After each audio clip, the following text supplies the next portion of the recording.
નામ ને આપનું designation. Doctor P K Singh, district quality assurance medical officer અને in charge ADHO Rajkot. Sir, Ayushman કાર્ડને લઈને એક ઝુંબેશ શરૂ કરવામાં આવી છે, શું કહેશો? જી, આયુષ્માન ભારત જે આપની અંતર્ગત જે પ્રધાનમંત્રી જન આરોગ્ય યોજના PMJAY કાર્ડ, જેના આયુષ્માન ભારત કાર્ડથી સમાજમાં લોકો ઓળખતા હોય, આ કાર્ડ માટે 17 સપ્ટેમ્બરથી આપને એક ઝુંબેશ ચાલુ કરવામાં આવેલ છે.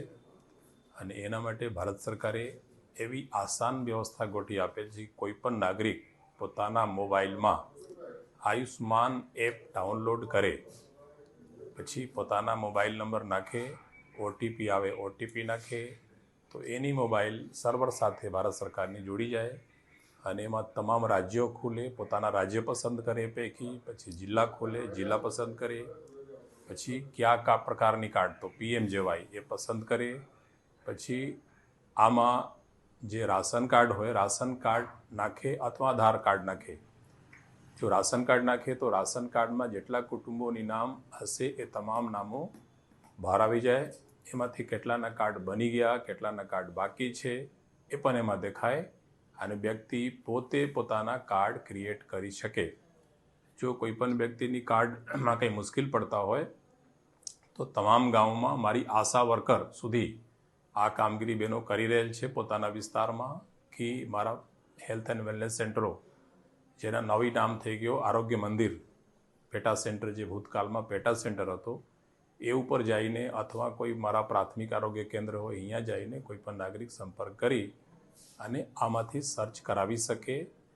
આમાં SEC ડાટા, ભારત સરકારની 2011ના જે SEC ડાટા હતો એ તમામ ડાટા ઉપલબ્ધ છે. સાથમાં જે ગામના લોકોના રાશન મળે છે ફૂડ સિક્યુરિટી અંતર્ગત, યોજના અંતર્ગત, તો એવા લોકોના નામ છે. જેના નામ એમાં સર્ચ નહીં થાય એવા લોકોના જે જૂની પદ્ધતિ હતા, ગુજરાતની વતની હોય તો ઇન્કમ સર્ટિફિકેટ કઢાવે અને ઇન્કમ સર્ટિફિકેટ તલાટી મંત્રી આપે છે અને પછી પ્રાથમિક આરોગ્ય કેન્દ્ર ઉપર અથવા કોઈ પણ મોટી હોસ્પિટલમાં જઈને કાર્ડ બનાવી શકે છે. જેના પાસે કાર્ડ નથી એવા લોકો માટે.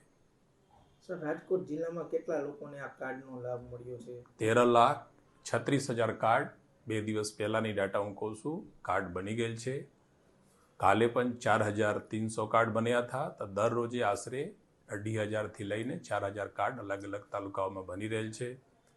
મારી ટીમ ખૂબ ઘરે ઘરે જઈને કામગીરી કરી રહેલ છે. પણ મારી એક આહ્વાન છે તમામ નાગરિકોથી, આપ મીડિયાના બંધુઓથી બી, કે આપ લોકો પણ જાણકારી આપો કે કોઈ પણ નાગરિક મોબાઈલ એપ પરથી સર્ચ કરે. તમામ નાગરિક પોતાની નામ છે કે નહીં એમાં, જે ગરીબ પરિવારો હોય, સામાન્ય પરિવારો હોય, એવા લોકો પોતાના mobile app Ayushman app open કરીને ડાઉનલોડ કરીને સર્ચ કરી શકે. સર, આ કાર્ડથી કયા કયા લાભો થાય છે જનતાને? આ જનતાની એવી લાભો જેમાં OPD, સામાન્ય શરદી ઉધરસ સિવાય જેમાં દાખલ થવું પડે, જેમાં કંઈ પ્રોસિજર કરવું પડે, એવા લગભગ 2,000 ઉપર પ્રોસિજર જે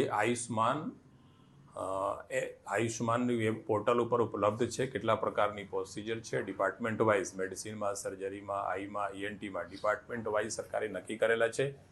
એ તમામ યોજનાઓના લાભ મળવાપાત્ર છે. ગરીબ લોકોની ખૂબ સહાયકરૂપ બની છે.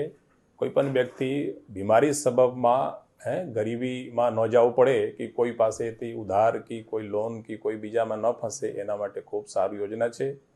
આશરે રાજકોટ જિલ્લામાં રોજ 250-300 દર્દીઓ દરરોજ અત્યારે અલગ અલગ જુદી જુદી હોસ્પિટલોમાં લાભ લઈ રહેલ છે. તો મારી ખાસ આહ્વાન છે, જે પણ મને સાંભળે છે અથવા જ્યાં સુધી આપ લોકો આ વાતની આગળ લઈ જઈ શકો, અત્યારે ભારત સરકારે મોદી સરકારની ગેરંટી યોજનાથી પણ રથ લઈને આખી ગામડા પણ જઈએ છીએ. એમાં પણ આ કામગીરી થઈ રહેલ છે કે છેલ્લા કોઈ વ્યક્તિ બાકી રહી ગયા હોય તો એવા લોકોના પણ આપનું કાર્ડ બનાવી દઈએ. સર, આ આયુષ્માન કાર્ડ છે તે આગામી સમયમાં કેવી કામગીરી રહેશે જનતાને જાગૃત કરવા માટે, જે લોકોએ હજી કાર્ડ કઢાવ્યા નથી? અત્યારે એમ તો સમાજમાં આયુષ્માન કાર્ડ ખૂબ ચર્ચિત થઈ ગયેલ છે. આમ લોકો સે પૂછો તો આયુષ્માન કાર્ડ બાબત અત્યારે મોટા ભાગે લોકોના ધ્યાન છે. પણ એવા કોઈ વ્યક્તિ જેની અટકમાં ભૂલ હોય, નામમાં ભૂલ હોય, તેવા લોકોને અમારો આગ્રહ છે કે જઈને પહેલાં મામલાદારમાં કે ટીડીઓ ઓફિસમાં જે નામોમાં કે અટકમાં ભૂલો એ સુધાર કરાવી લે અને એના કારણે કાર્ડ ન બની બાકી હોય તો કાર્ડ પણ બનાવી લે.